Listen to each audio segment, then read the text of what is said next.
So I've got the first side of this car done, the driver's side. I randomly chose the driver's side to do first.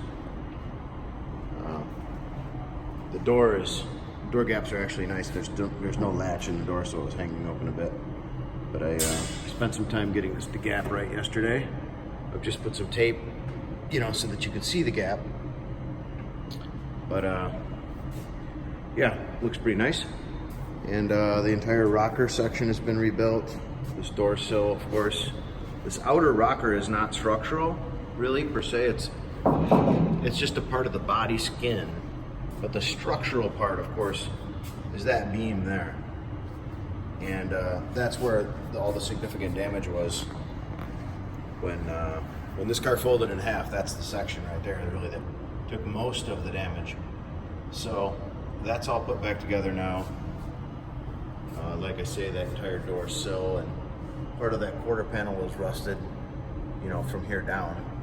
And then the factory seam would have been here. So even though I had to replace this part of the quarter panel, I still put the step in the panel so that they could be spot welded, just like the factory did.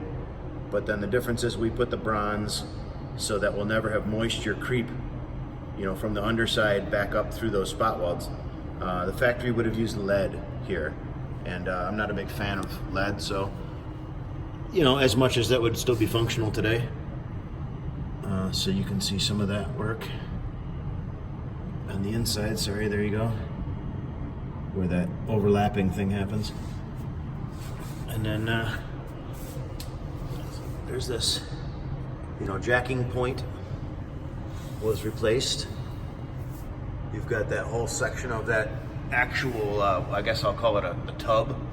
Most people call it a tub, or it's the frame rail of the car, right? So a large section of that was redone, and Porsche used huge amounts of spot welds. They set up the machine to make very small spot welds, and they use a lot of them.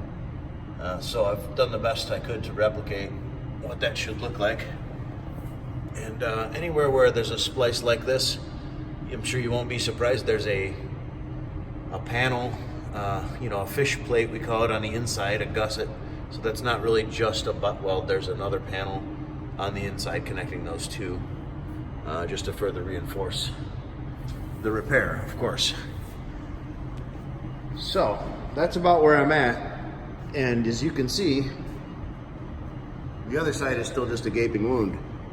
So today we start the other side. Begin chapter 2, or part 2 of chapter 1, because there's still a whole lot of other things on this car that need repairing.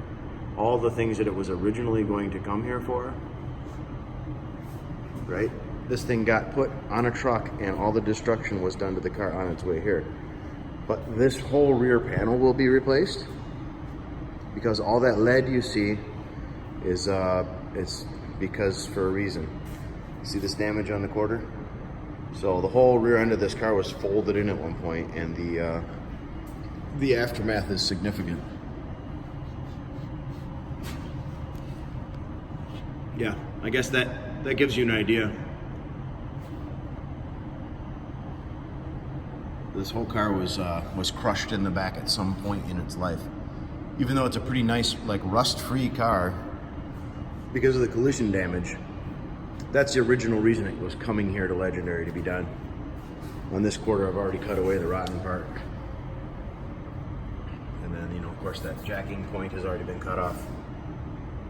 And there's a big hole there. Much of this will be removed, and much of this will be removed. All I did was cut out the worst part, but as you saw on the other side, the repairs are much more extensive. So then, if you look at here, there's this, there's some rust, and those panels aren't to be trusted anymore. So, in order to make a proper repair, a lot of that stuff had to be replaced as well. I can't weld new metal to old crusty metal, so yeah. So, starting today, we put this side together. Cheers, buddy. Have a good day. Hope this was entertaining for you.